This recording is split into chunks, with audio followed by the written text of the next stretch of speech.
Olá, meus queridos irmãos, estamos aqui para a terceira reunião do Encontro Translocal, chamados para ser luz. Continuamos aqui na chácara, um lugar tão bonito, onde podemos louvar a Deus pela sua criação, sentimos a sua presença e vamos estar juntos novamente aqui em breve, se Deus quiser.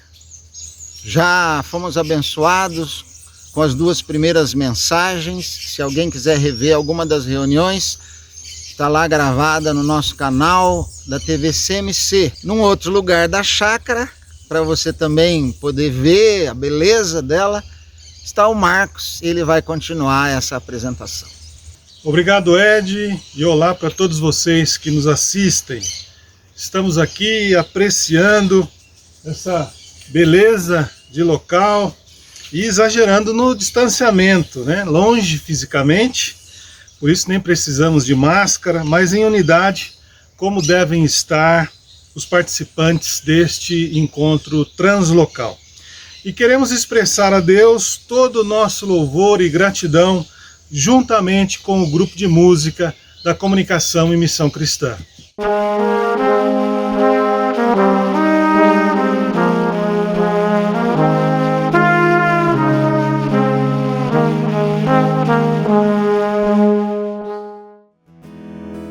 Ô glória!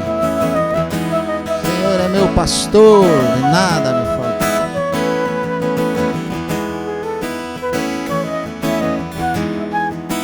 Lá. O Senhor é meu pastor e nada, nada, nada me faltará. Deitar-me faz em verdes pastos e guia-me pra junto das águas tranquilas. O Senhor é meu pastor e nada, nada, nada me faltará. Deitar-me faz em verdes pastos e guia-me pra junto das águas tranquilas.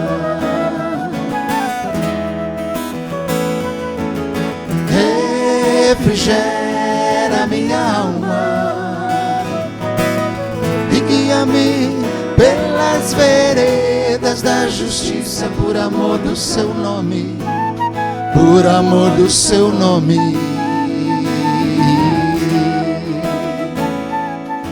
Ainda que eu ande pelo vale da sombra e da morte, nada temerei. Ainda que eu ande pelo vale da sombra e da morte, nada temerei. Vamos lá, o Senhor é meu pastor, o Senhor é meu pastor. Testemunho pro irmão. E nada, nada, nada me faltará. Deitar-me faz em verdes pastos e guia-me pra junto das águas tranquilas.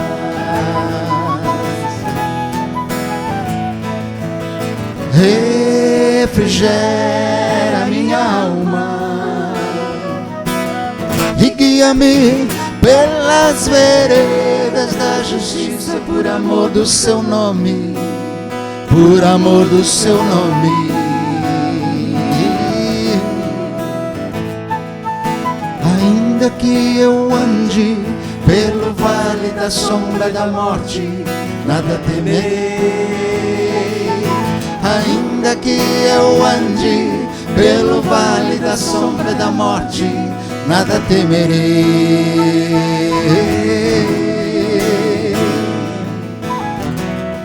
Testemunho por irmão. O Senhor é meu pastor. O Senhor é meu pastor. O Senhor é meu pastor. Mais uma vez. O Senhor é meu pastor.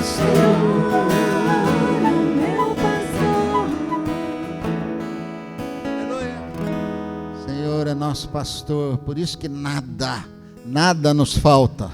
Nada.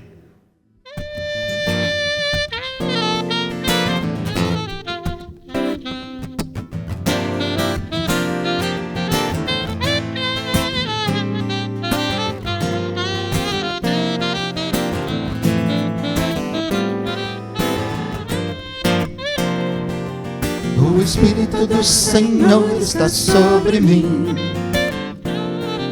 O Espírito do Senhor está sobre mim para salvar,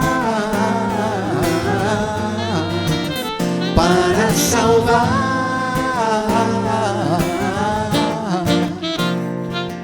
O Espírito do Senhor está sobre mim. O Espírito do Senhor está sobre mim para curar, para curar,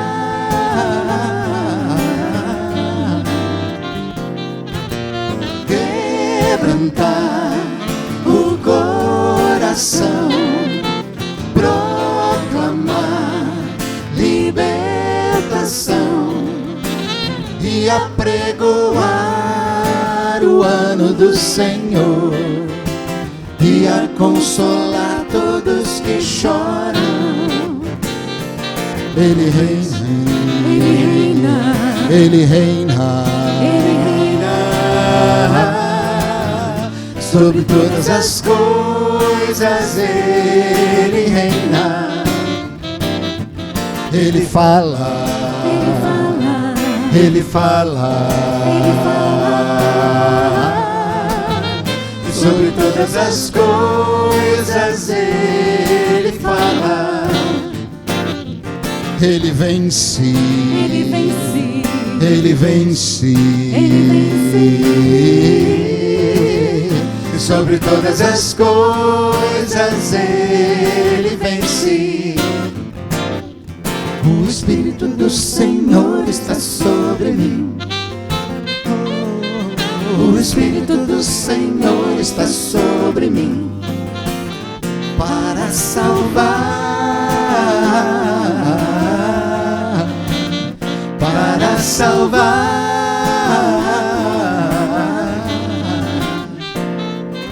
O Espírito do Senhor está sobre mim. O Espírito do Senhor está sobre mim para curar, para curar,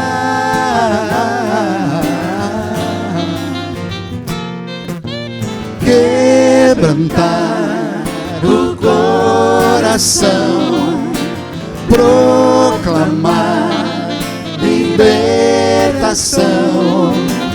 e apregoar o ano do Senhor e a consolar todos que choram. Ele reina, Ele reina, Ele reina, Ele reina sobre todas as coisas. Ele reina, Ele fala, Ele fala, Ele fala, e sobre todas as coisas. Ele fala, Ele vence, Ele vence, Ele vence, Ele vence, Ele vence, e sobre todas as coisas. Ele vence. O Espírito do Senhor está sobre mim. Sim, está. O Espírito do Senhor está sobre mim. Fala isso pro irmão. O Espírito do Senhor está sobre mim. O Espírito do Senhor está sobre mim. Sobre mim.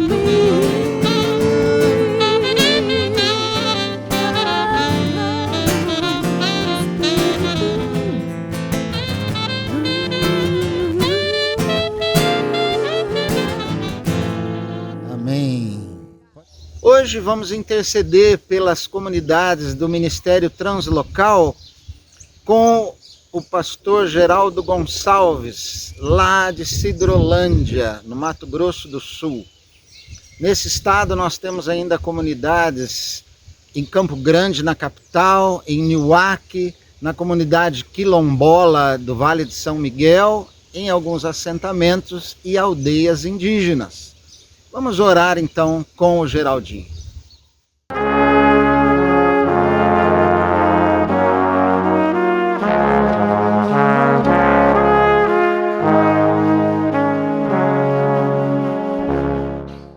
Irmãos, que bom podemos nos reunir nesses dias de encontro e podemos compartilhar a palavra. Estamos na expectativa. Queremos orar por cada igreja que fazem parte do ministério. Deus, nós queremos te agradecer pela oportunidade que o Senhor nos dá de ter um ministério que nos cobre, um ministério que cuida de nós. Obrigado, Senhor, por cada líder que fazem parte desse ministério. Abençoa, Senhor, a cada igreja, a cada liderança, suas famílias. E também, ó Deus, pedimos sabedoria nesses dias, Pai, para que possamos, ó Deus, estarmos recebendo de Ti espírito de revelação, de conhecimento, para podermos, ó Deus, conduzir o Teu povo. Nós queremos, ó Deus, depender unicamente de Ti, Senhor. Que o Senhor nos ensine nesses dias, ó Pai, trabalhar, discipularmos, cuidar do Teu povo, pastorearmos com graça, Senhor. Ó Pai, nós dependemos do Teu Espírito Santo, queremos estar cheio de graça, para podermos, ó Deus, sermos bons dispenseiros, que possamos, ó Deus, cuidar da Tua igreja como ela merece, Senhor. Obrigado também, ó Deus, pela liderança, nossa cobertura espiritual. Obrigado, ó Deus, porque o Senhor tem cuidado de nós através deles, mesmo distante, fisicamente, mas presente, ó Deus, quando precisamos. Queremos te agradecer por esse momento, por esse encontro, e podemos, ó Deus, ouvir na expectativa daquilo que o Senhor tem para nos ensinar. No nome de Jesus. Na abertura do encontro, o pastor Jorge Mitian, nossa cobertura espiritual, falou sobre vocês são a luz do mundo. E agora cremos que Deus vai continuar usando a vida dele para direcionar a igreja.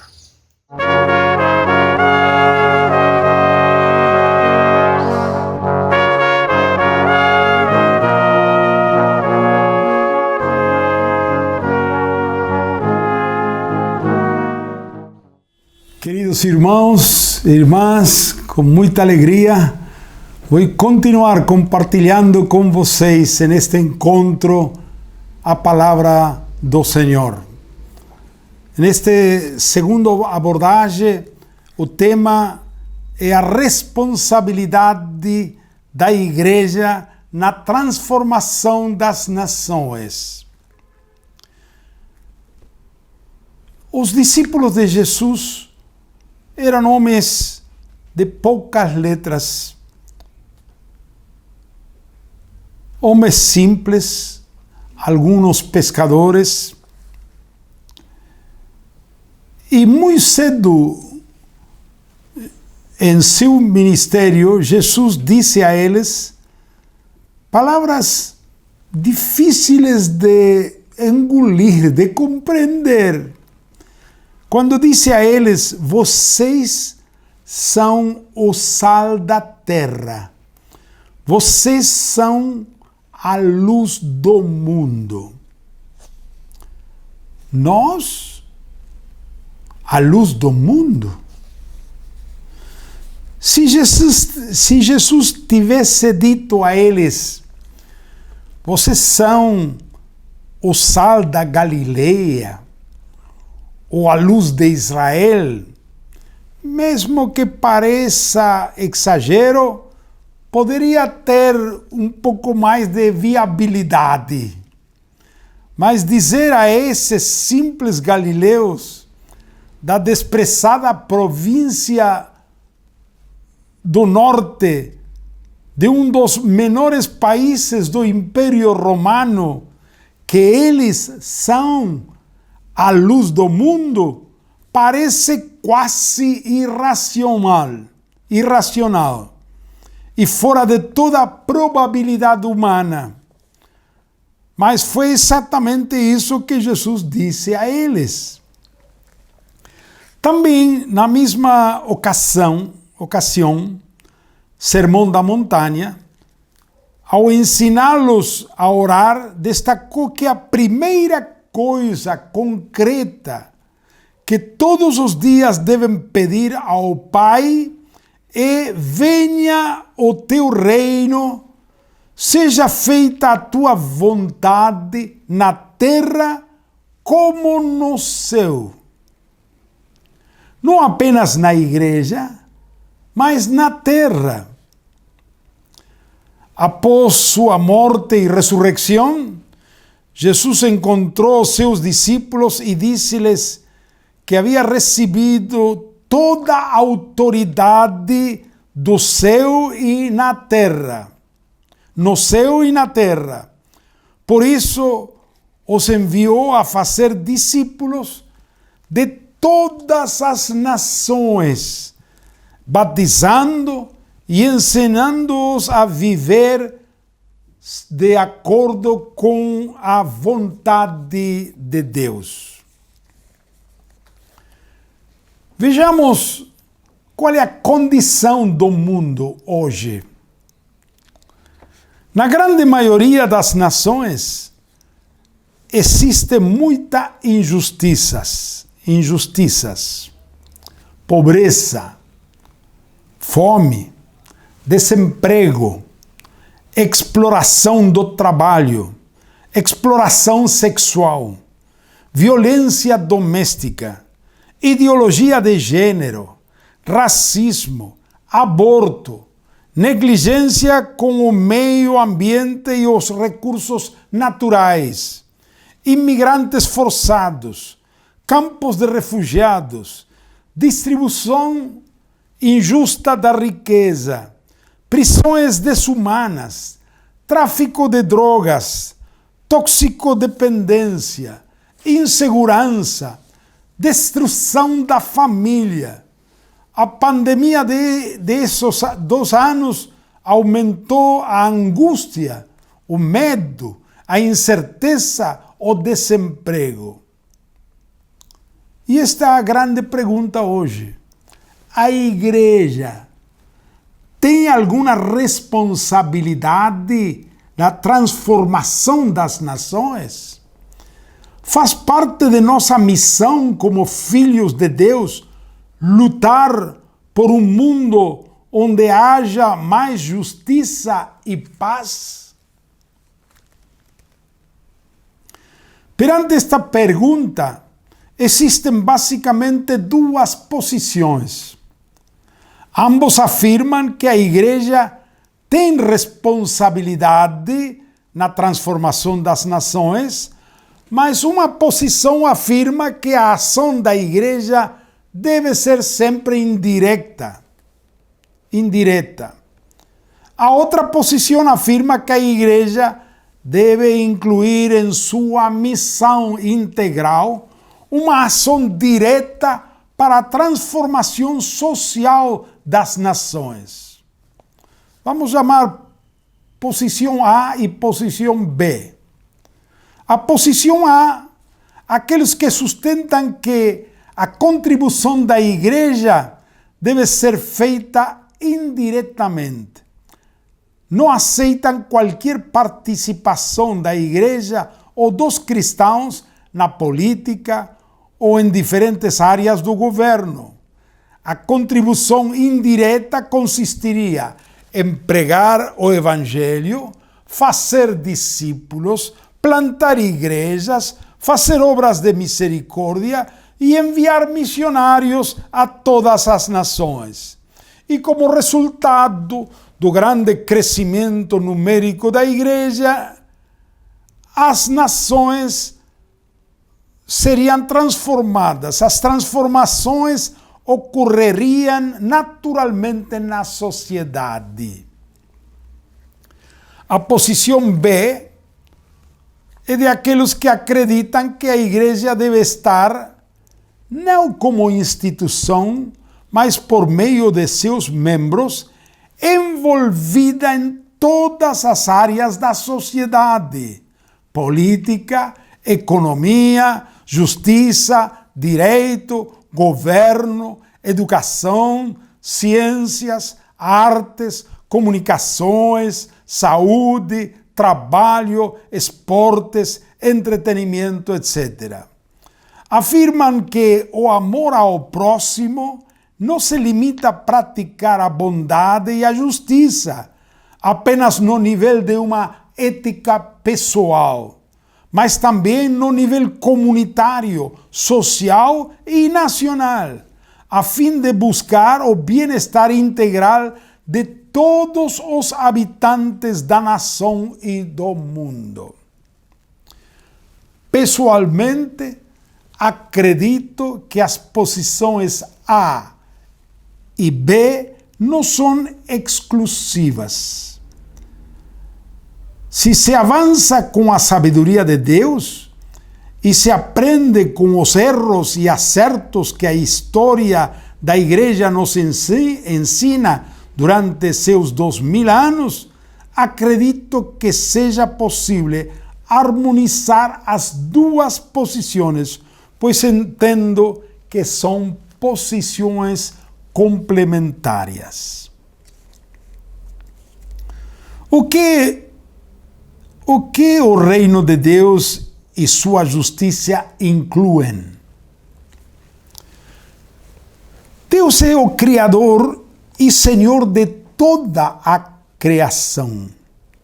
Por direito inerente, todo o que existe pertence a Ele.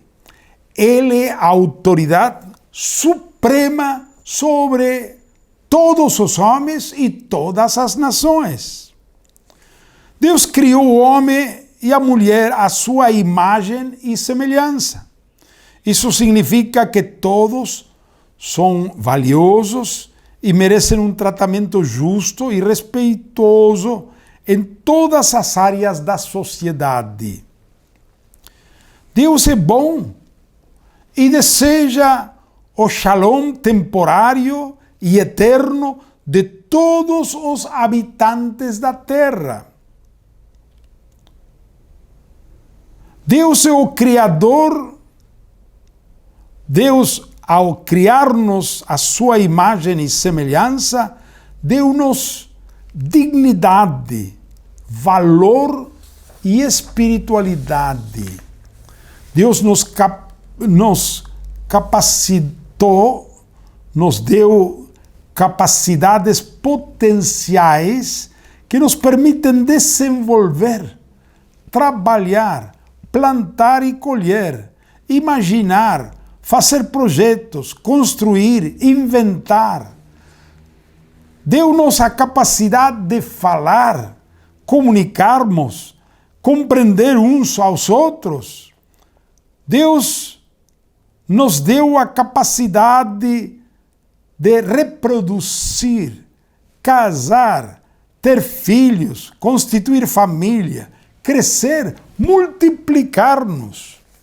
Ele nos fez seres sociais, somos seres gregários. Ele nos deu o desejo de ter amigos, ser uma comunidade, ser uma nação, nações, preencher a terra e governá-la. Deus nos deu diversas aptidões para aprender, adquirir conhecimento, habilidades, criar cultura e servir ao próximo. Deus é amor, Ele é justo e Ele é um Deus de paz. Deseja que haja amor na humanidade, justiça e paz entre todos os habitantes da terra. Porém, o pecado arruinou a imagem de Deus e nos distorceu o belo projeto do Senhor para a humanidade. A ambição pessoal, a ganância, egoísmo e orgulho do coração humano geraram ódio, guerras, injustiças, crimes, roubos, escravidão e todo tipo de injustiças. Geram-se sistemas sociais perversos e injustos, Estruturas de poder foram criadas, acumulação das riquezas, exploração do trabalho, governos e juízes corruptos, governos totalitários, leis econômicas que favorecem os mais poderosos, apropriação ilegítima de terras e recursos naturais, sem direitos iguais, mergulhando na miséria para a maioria dos habitantes do mundo. Deus colocou recursos no planeta Terra que, se bem trabalhados e administrados, teriam alimento, sustento e bem-estar suficiente para todos. Mas hoje, em nossas nações, divinizaram-se o mercado, a oferta e a demanda, o capital, a economia, se estruturou o serviço de uns poucos, em detrimento da grande maioria operária que produz essas riquezas. Embora os homens pequem e abandonem a Deus, Ele nunca ignorou a humanidade ou as nações. Os profetas do Antigo Testamento denunciaram repetidamente a injustiça, a corrupção, o suborno, a especulação, a exploração. Jesus denunciou claramente que não podemos servir a Deus e às riquezas. E o apóstolo Pablo afirmou que o amor ao dinheiro é raiz de todos os males. Vejamos alguns dados históricos. As primeiras comunidades de discípulos entenderam muito bem a doutrina de Jesus. As primeiras páginas do livro de Atos dos Apóstolos nos mostram que amar a Deus e amar o próximo são duas faces da mesma moeda. Os pobres, as viúvas e os necessitados eram cuidados em suas necessidades diárias. Bob Moffitt, em seu livro Se Jesus For Maior Prefeito, escreve assim: ao longo da história, a igreja geralmente entendeu que a transformação social e cultural era parte de sua tarefa. Eu resumo alguns conceitos que Moffitt expressa em seu livro. Uma visão até então desconhecida de um Deus que é amor e que ensina a amar o próximo entrou no Império Romano. Que um amo cristão deve reconhecer seu escravo como irmão. Veja bem, que ser misericordioso é uma virtude e não uma fraqueza. Que o marido deve amar sua esposa como a si mesmo. Os cristãos rejeitaram a prática do aborto e do infanticídio, amplamente praticada no Império Romano nos primeiros séculos. Em tempos de grandes epidemias, quando os médicos ainda fugiam dos doentes, os únicos que cuidavam dos doentes eram os cristãos. Mais adiante, Moffitt, em seu livro, diz: João Calvino imaginou a igreja como uma pequena sociedade dentro de uma sociedade maior, como um embrião do que representava uma nova e total ordem do mundo. John Stott, em seu livro A Fé Cristã perante os desafios contemporâneos, disse assim: John Wesley continua sendo o exemplo mais notável de transformação social. A mudança que ocorreu na Grã-Bretanha durante aquele período está bem documentado no excelente livro de Wesley Brady, England Before and After Wesley. No século XIX, a escravidão e o tráfico de escravos foram abolidos. O sistema penitenciário foi humanizado. As condições de trabalho foram melhoradas nas fábricas e nas minas. A educação tornou-se acessível aos pobres. Os sindicatos de trabalhadores começaram a se organizar, etc, etc.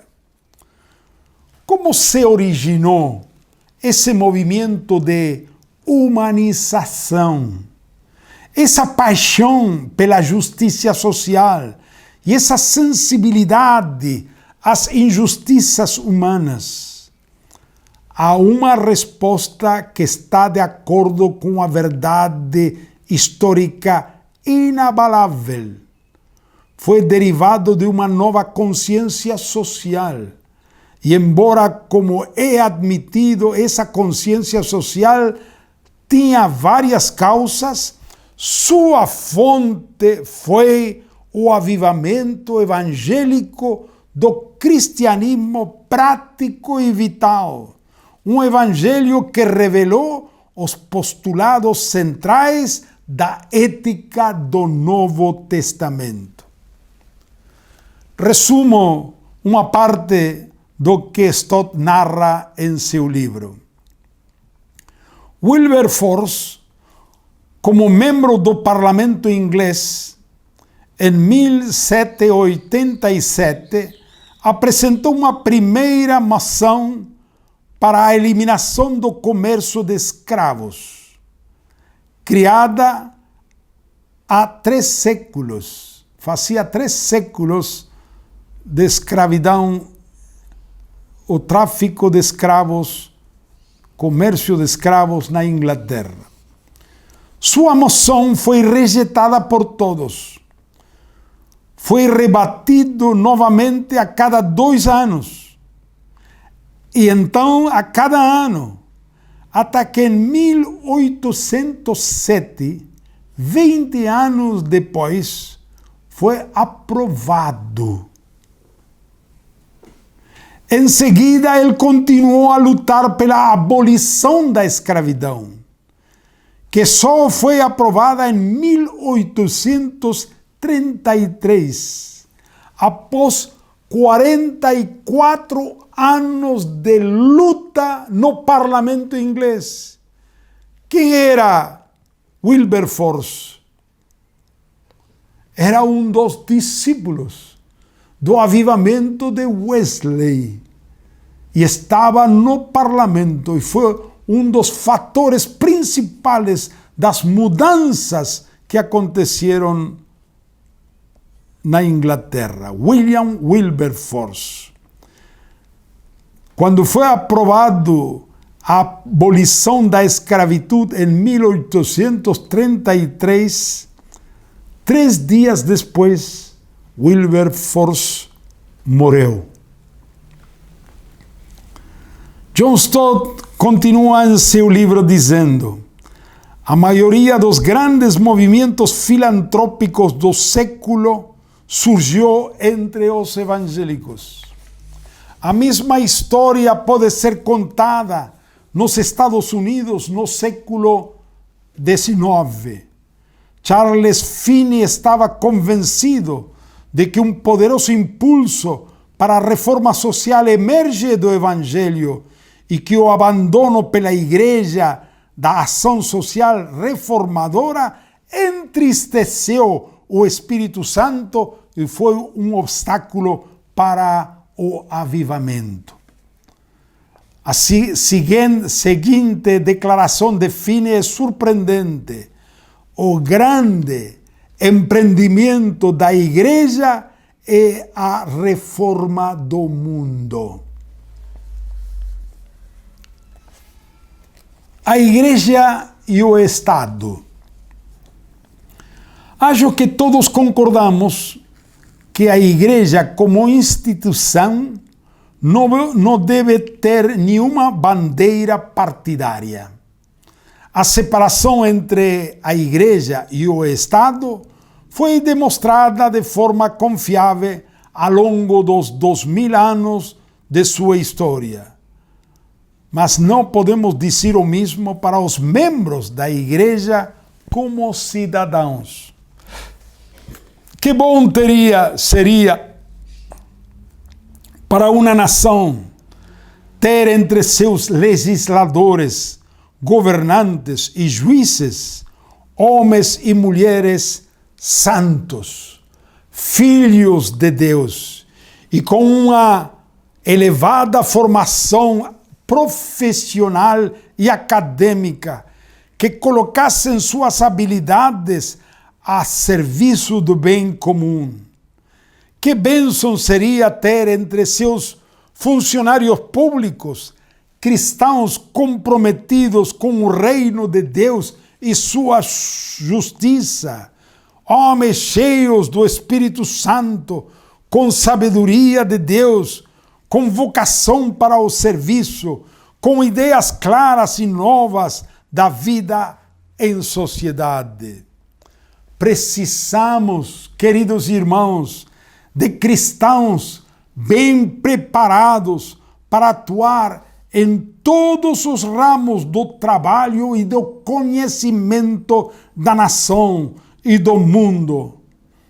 Políticos, advogados, juristas, economistas, empresários, executivos, cientistas, professores, médicos, comerciantes, industriais, legisladores, juízes, governantes e tudo mais seria uma das formas concretas de amar ao próximo.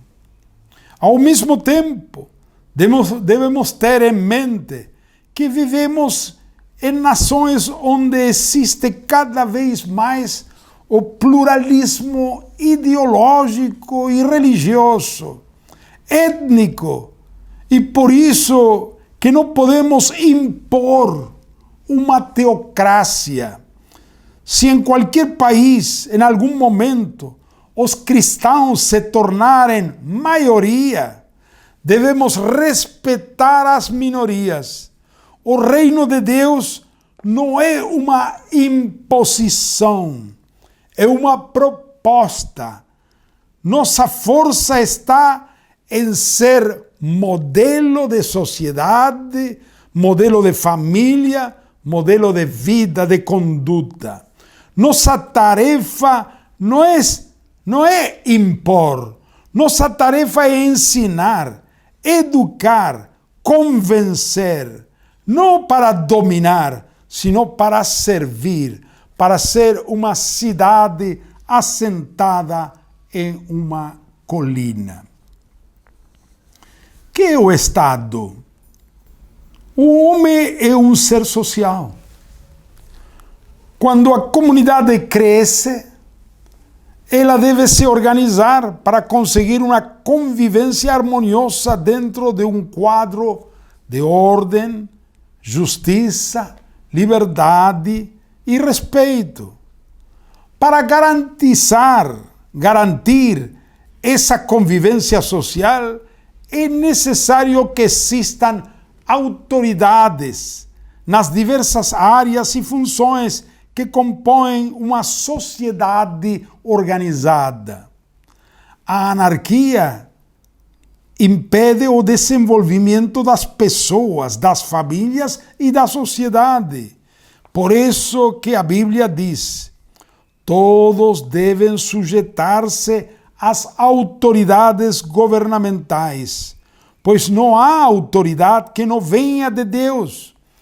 As autoridades que existem foram por Ele estabelecidas Portanto, aquele que se rebela contra a autoridade está se colocando contra o que Deus instituiu. Romanos capítulo 13. Chamamos toda essa estrutura de autoridade Estado. Infelizmente, muitos governantes usam suas posições para obter vantagens pessoais, ambição de riqueza, leva-os à corrupção, a recebimento de propinas, ao desvio de fundos, à promulgação de leis injustas em favor de interesses pessoais ou setoriais. Precisamos de leis justas, homens justos e um sistema econômico justo em toda a nação. A Bíblia diz em Provérbios 14:34, a justiça engrandece a nação, mas o pecado desonra as nações. Política. Que é política?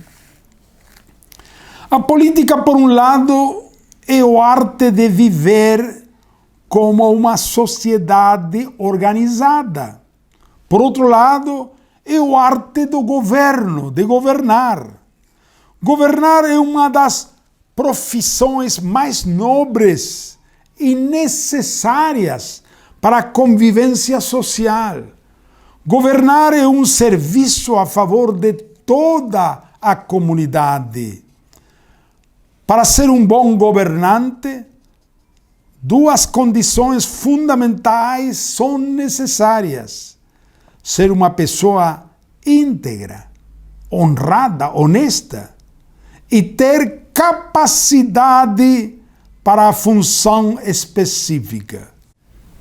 O que melhor do que os discípulos de Cristo, com uma vida santa e uma boa qualificação profissional, ocupam essas posições de serviço?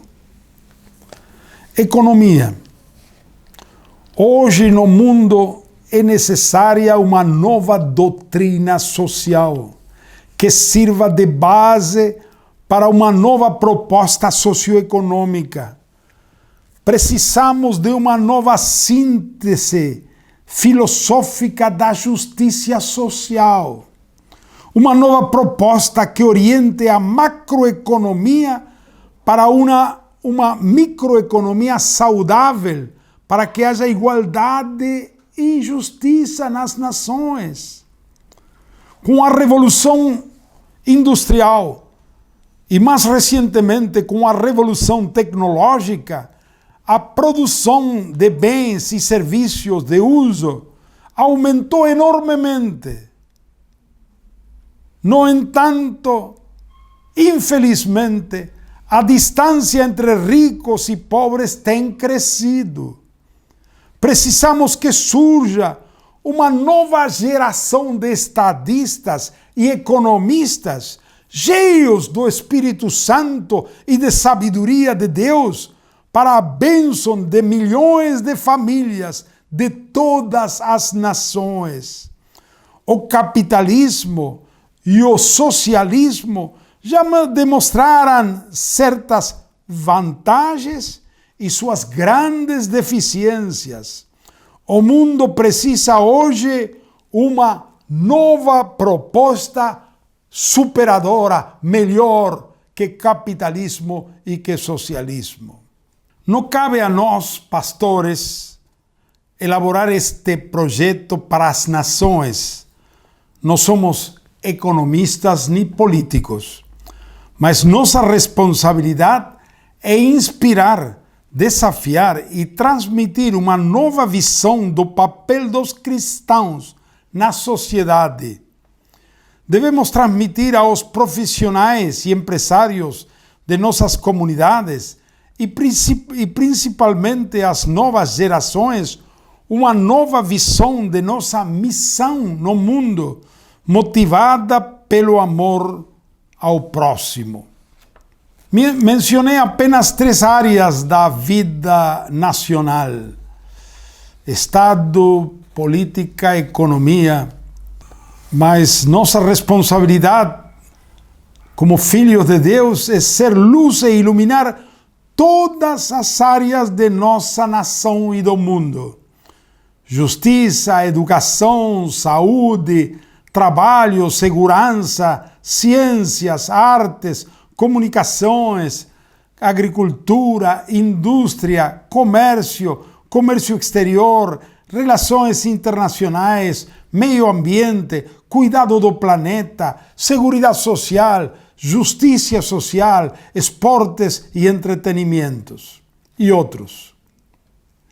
E para concluir, vejamos as ações que a igreja pode abordar gradativamente. Primeiro de todos, para ser luz das nações, para ser a luz do mundo, primeiro necessitamos orar, interceder por nossa cidade, nossa nação e por outras nações, por nossos governantes e por todos os homens. Segundo, pregar o evangelho do reino, fazer discípulos a todas as nações, evangelizar com sinais e milagres. Terceiro, capacitar os discípulos. Quarto, transmitir aos discípulos a visão da missão integral para serem fatores de transformação social. Quinto, crescer em número de discípulos. A igreja precisa multiplicar-se, crescer. 6. Treinar os obreiros, treinar todos os discípulos para a missão. 7. Plantar comunidades de discípulos em todos os bairros, vilas e cidades de nosso país e do mundo com esta visão. 8. Crescer em santidade, integridade, amor ao próximo, serviço, generosidade e com famílias saudáveis e fortes. 9. Buscar a excelência em tudo o que realizamos. 10. Incentivar os jovens a trabalharem arduamente nos estudos e se capacitarem para as funções mais importantes da sociedade, começando pelos empregos mais simples. 11. Desenvolver vocações de serviço. 12. Detectar as necessidades mais urgentes das pessoas do bairro, da cidade, da nação, a fim de iniciar processos para suprir essas carências e remover gradualmente as causas que as produzem. 13. Santificar todos os ofícios, profissões e cargos, com a convicção de que tudo o que fazemos vem de Deus e por Deus e para Deus. 14. Formar grupos homogêneos de profissionais, empresários, comerciantes, políticos, em todas as áreas, para desenvolver ideias, projetos, propostas para o bem de nossa nação. 15. Incentivar profissionais, empresários e políticos cristãos a desenvolver propostas socioeconômicas de acordo com os valores do reino de Deus. O mundo precisa de algo novo, inspirado por Deus. 16. Desenvolver argumentos científicos e apologéticos para dar nossa contribuição em todas as áreas da sociedade. 17. Investir em serviços sociais e ação social. 18. Ensinar ofícios e habilidades de trabalho, treinar em administração. 19. Abrir escolas, universidades, para formar novas gerações com essa visão. 20. Incentivar os empregadores a formar empresas com o objetivo de criar empregos com salários dignos, para que os trabalhadores tenham a possibilidade de crescer profissionalmente e economicamente. 21. Trabalhar com o governo em todas as áreas, municípios, escolas, hospitais, marginalizados, drogados, prisões.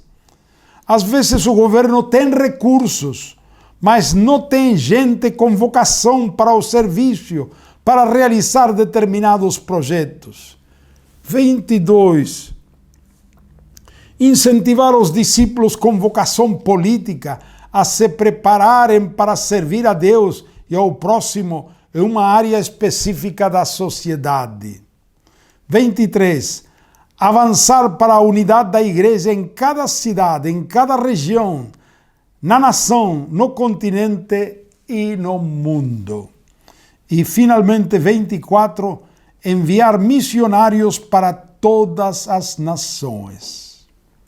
Conclusão, queridos irmãos, se nos unirmos como um só corpo, unindo nossos ministérios, nossos recursos, nossos dons, nossas congregações, por trás de um mesmo objetivo e com a mesma visão, milhões serão convertidos. Podemos ter as melhores escolas, as melhores universidades, as melhores empresas, a melhor mídia, os melhores hospitais, os melhores profissionais, os melhores deputados, os melhores dirigentes, as melhores orquestras.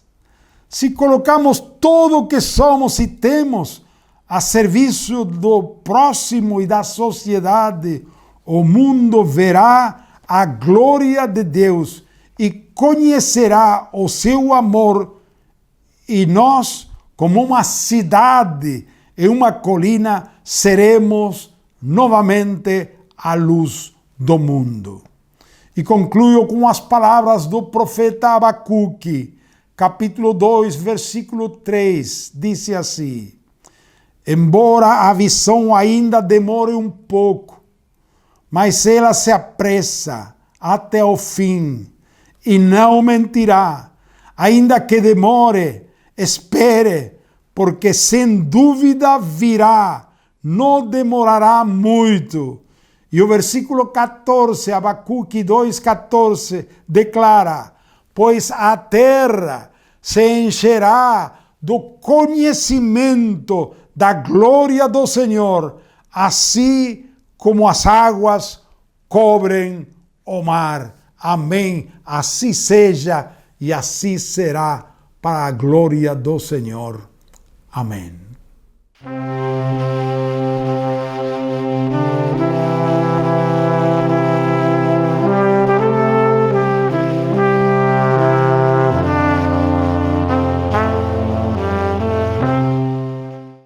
Irmãos, Paulo diz aqui na palavra: porque eu recebi do Senhor o que também vos entreguei, que o Senhor Jesus, na noite em que foi traído, tomou o pão,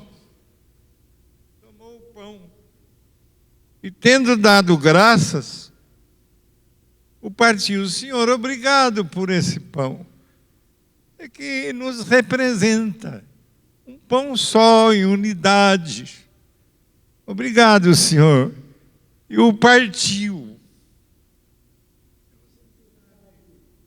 Que esse partimento é parte dos nossos sofrimentos.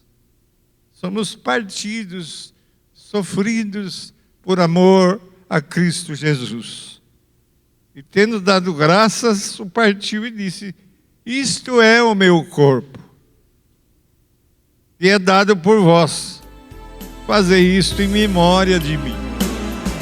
Vou tomar parte no pão, trigo, aliança de amor, mas onde cresce o louvor, no forno do coração.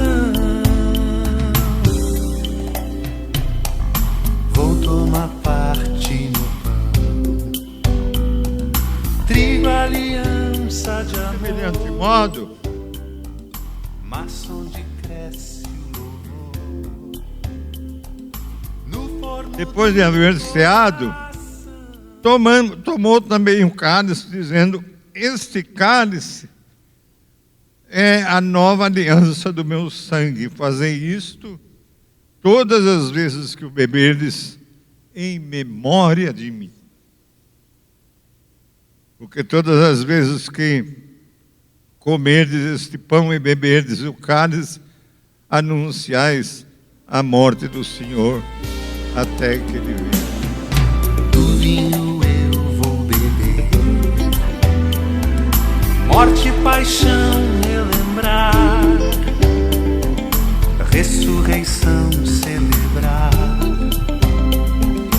pacto de eterno Esse aqui, esse momento extraordinário, vivenciado pela Igreja do Senhor, participando do pão, tomando do vinho. Coisa extraordinária. E espiritualmente, isso nos une, nos aproxima e nos faz um. Cristo Jesus. Amém. Ressuscitou, ressuscitou. Não há inimigo que o possa destruir. Ele é a força, Ele é o poder. E juntos o adoramos com todo o nosso ser.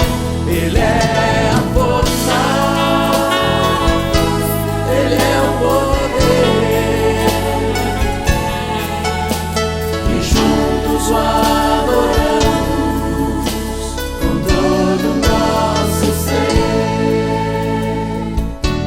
Ressuscitou,